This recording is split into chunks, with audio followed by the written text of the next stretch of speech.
In a galaxy where medicine is ruled by logic, protocols, and species hierarchy, one broken creature lay dying on a cold steel floor. Its wounds oozed blue plasma, its breathing shallow, and every alien doctor turned away. "Not compatible," they said. "Not worth the resources."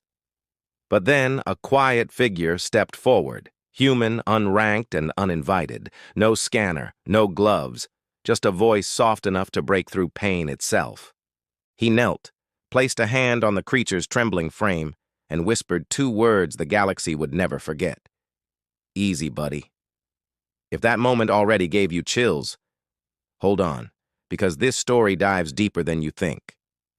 Before we begin, do me a quick favor. Tap, like if you believe compassion is humanity's true superpower, and subscribe so you never miss another HFY story that reminds us what makes us, us. All right, let's step into the galaxy, where one whisper rewrote what it meant to care. The med bay of Station Rylith Prime smelled like ozone and fear. Sirens wailed through the sterile corridors as soldiers dragged in the wounded, scales, fur, and armor, all mixed in a blur of desperation. Then they brought him in, a Varakian war beast bred for combat, muscles ripped open by plasma fire, breathing like a furnace about to die. His thick hide shimmered with a fading bioluminescence, and his eyes, once fierce, now trembled in confusion. Doctors scanned him, frowned, and stepped back. "His DNA rejects synth fluid," one muttered. "His blood coagulates at 90 Celsius, another said. Translation, untreatable, not worth the risk. The Varakian's claws scratched weakly against the floor, leaving streaks of blue. Every second his breathing grew thinner, and still no one moved. Until a pair of human boots stopped beside him. The medbay fell silent. The man wore no insignia, no armor, just a faded medic patch that looked like it had seen too many wars. He knelt, eyes calm, voice steady. While the others argued about data and DNA, he simply said, "Where does it hurt, big guy?" The Varakian blinked. No one had ever asked him that before. No one breathed as the human leaned closer. His name tag read Dr. Elias Ward, a combat vet turned field medic, the kind who'd patched up more soldiers than most species had fought wars.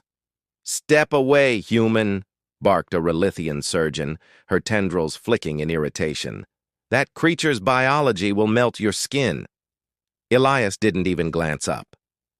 "Yeah, maybe," he said softly, pressing two fingers to the Varakian's neck. "But he's scared." The monitors screamed, heart rate erratic, internal heat spiking. The Varakian's claws twitched, not in attack, but in panic. The alien staff flinched, backing off. Elias stayed. He placed a gloved hand, cracked, old, trembling, on the creature's head. "Easy, buddy," he whispered. The Varakian froze, its breathing steadied by a fraction, enough to pause the death spiral. The medbay lights dimmed under emergency power, bathing them in red glow. No one could explain it. Not the shift in heart rhythm, not the calm that rippled through the creature's body. But in that silence, something ancient stirred, the kind of understanding that no scanner could measure.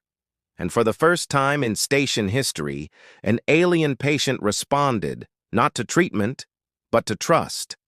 The Varakian's vitals were collapsing. Every alien medic had stepped back, watching the numbers plunge into the red. But Elias didn't move. He tore open an emergency kit, one that hadn't been used in years, and began mixing fluids by hand. No AI, no sterilizer drones, just an old earth bag and a scalpel that looked like it belonged in a museum. "You'll kill him," the Rylithian surgeon shouted. "Your fluids are toxic to his system." Elias smirked faintly. "Yeah, so is dying." He cleaned the wound the way humans had cleaned burns for centuries. Slow, careful, deliberate. Each motion, guided by instinct, not programming. The Varakian's growl turned to a low hum, his massive frame trembling less. Someone whispered, "What's he doing?" Another replied, "He's talking to it." And he was. Elias spoke between each move. "Hang in there, buddy. I know it burns, but we've seen worse, haven't we?" To the aliens, it sounded absurd. Words instead of sedatives, comfort instead of code. But in that chaos, something impossible happened. The Varakian cellular response slowed, matching Elias's voice rhythm, syncing heartbeat to heartbeat. Science called it nonsense. Life called it hope. Minutes passed like hours. The medbay smelled of plasma and sweat, and the hum of failing machines echoed like a heartbeat on edge. Elias stayed kneeling, his back drenched, voice steady. "You're okay, big guy. Stay with me." The Varakian's body convulsed once, a violent surge, and then went still. Every alien held their breath. Monitors flatlined. Someone whispered, "He's gone." But Elias didn't believe it. He pressed his ear against the creature's chest, eyes narrowing. "There you are," he murmured. "Come on." He began chest compressions, raw, manual, archaic.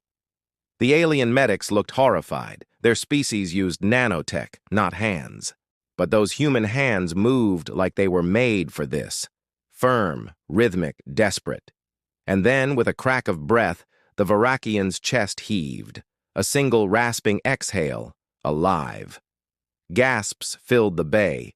Monitors flickered back to green. The same surgeon who'd told him to stop whispered, "Impossible." Elias just smiled faintly. "Nah, just biology catching up with compassion."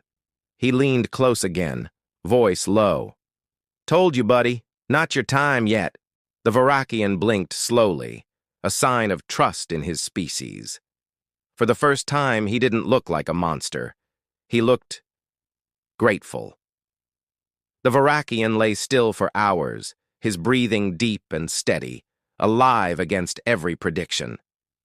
When he finally opened his eyes, they found Elias first. No translator chip, no shared language. Yet somehow, they understood.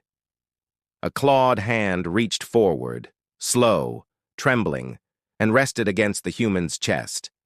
A silent, "Thank you." Word spread faster than plasma fire.